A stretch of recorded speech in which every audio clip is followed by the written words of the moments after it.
Hello guys, जैसे कि आपको मैंने बोला है कि मैं आपको स्टैटिस्टिकल असिस्टेंट का पेपर कैसे अटेम्प्ट करना है उसके बारे में बताऊंगी। ठीक है, तो जैसे पार्ट ए आता है, पार्ट बी आता है। पार्ट ए जो है वो आपको मिनिमम 45 से 50 मिनट में करने की कोशिश करनी है।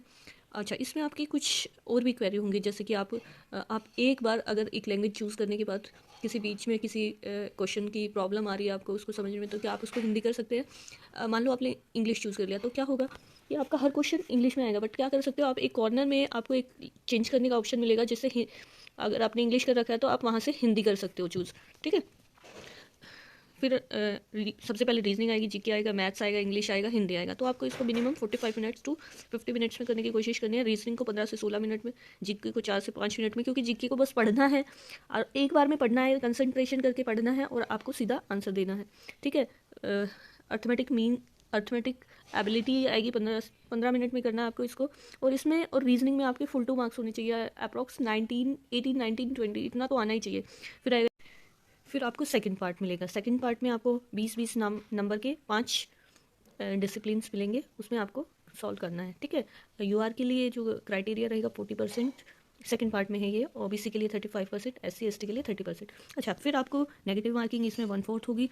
टाइम को आपको ज़्यादा टाइम को देखना नहीं है बार बार में, अदरवाइज आप बहुत ज़्यादा पैनिक हो जाओगे।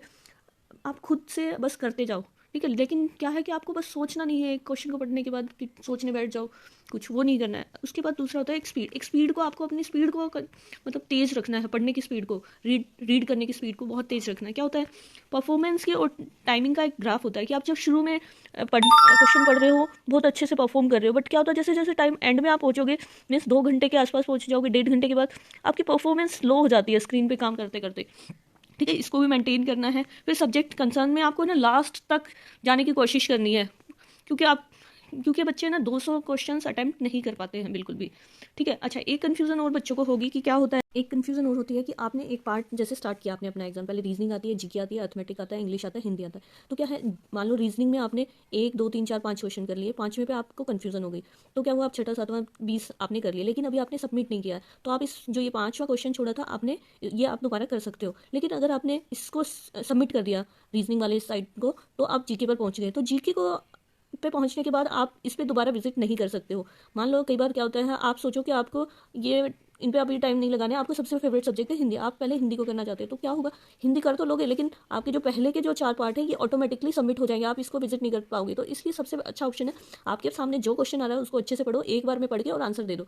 हो सकता है आप 200 क्वेश्चन में से 10 क्वेश्चन को 2 बार पढ़ो, लेकिन अगर आपको 2 बार पढ़ने से भी क्वेश्चन नहीं हो रहा है, तो आपको तीसरी बार पढ़कर उस क्वेश्चन को करने की, टाइम वेस्ट करके करने की जरूरत बिल्कुल भी नहीं है। ठीक है, तो हमेशा ऐसे करना है, क्वेश्चन पे ये सोचो कि मैं दोबारा विजिट नहीं कर सकता हूँ, एक बार में ही मेरे को पूरा क्वेश्चन करना है। ठीक है, तो एक बार पढ़ो। और तो आपको सबसे पहले टाइम को मैनेज करते हुए एक बार क्वेश्चन पढ़ा और एक बार में उसका आंसर देना है।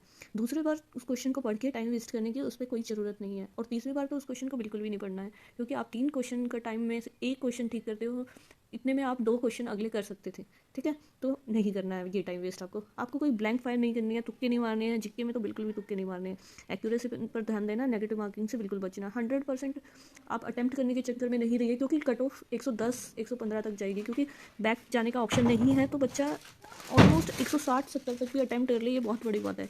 जो बच्चा 200 अटैम्प्ट करेगा वो 200 के 200 नंबर नहीं ले पाएगा, किसी भी हालत में 200 अटैम्प्ट नहीं कर सकता। और 200 अटैम्प्ट करने वाला का मैं बिल्कुल नहीं कह सकूँगी कि वो सिलेक्शन ले पाएगा, क्योंकि एक्यूरेसी पर ध्यान देना है आपको।